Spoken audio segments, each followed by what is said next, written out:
Hi, I'm Olivia Patchell. I'm the Family and Consumer Science Extension Agent for Currituck and Camden counties, and I'm joined today by Sheila Gregory, our Family and Consumer Science Program Assistant for Currituck County, and she's going to be making a healthy Mediterranean tuna salad.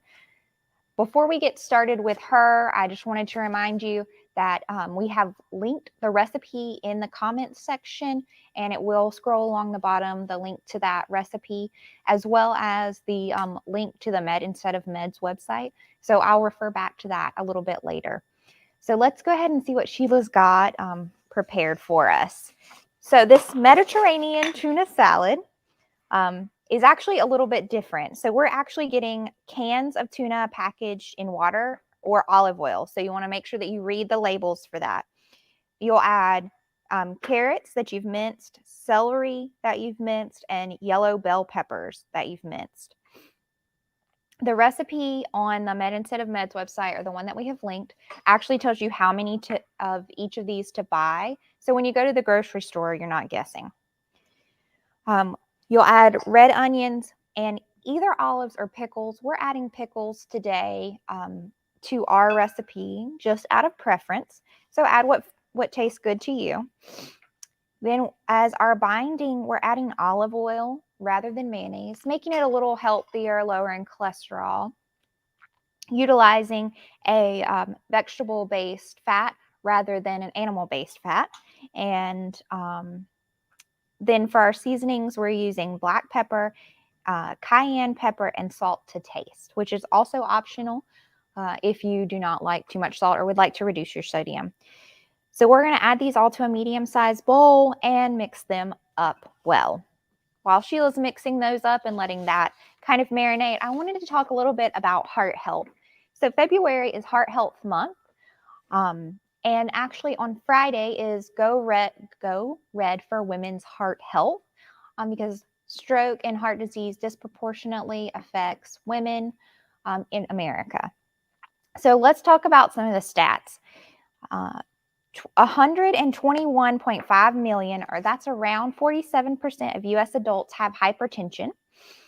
Hypertension is something that can usually be controlled through medication or with lifestyle changes. So that's something that we call a chronic condition, or a condition that we can or treatable condition.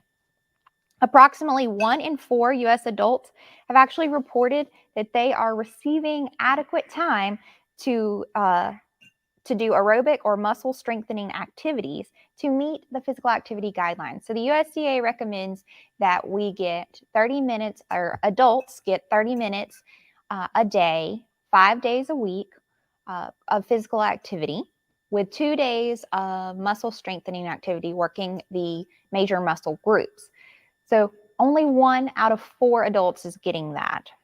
1 in 6 males and 1 in 8 females currently are smokers in the U.S. And so this all attributes to our cardiovascular disease problem. On average, someone dies of cardiovascular disease every 36 seconds in the U.S. And so that equates to about 2,380 deaths of cardiovascular disease each day.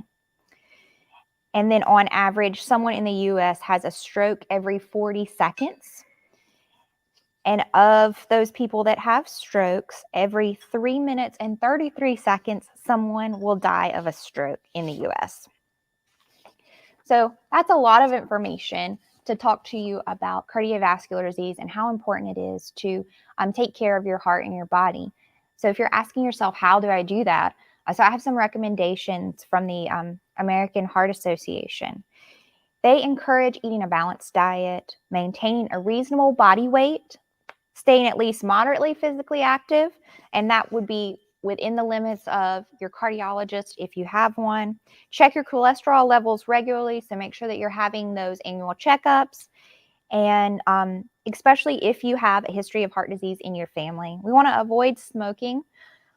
Get regular medical care from your primary care physician, as I mentioned, and then take care of your dental health. So dental health is always linked to heart problems with your heart, and especially linked during pregnancy.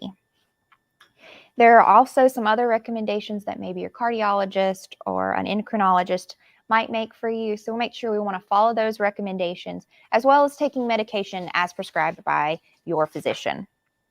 So again, let's switch back over to Sheila, see what she's got on the plate for us.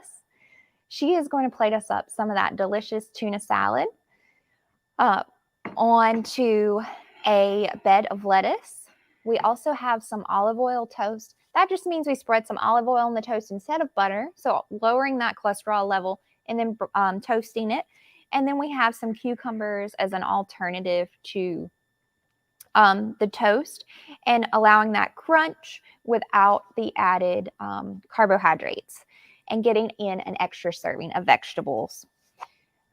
So I'll close out today reminding you that Friday is National Go Red for Women's Heart Health.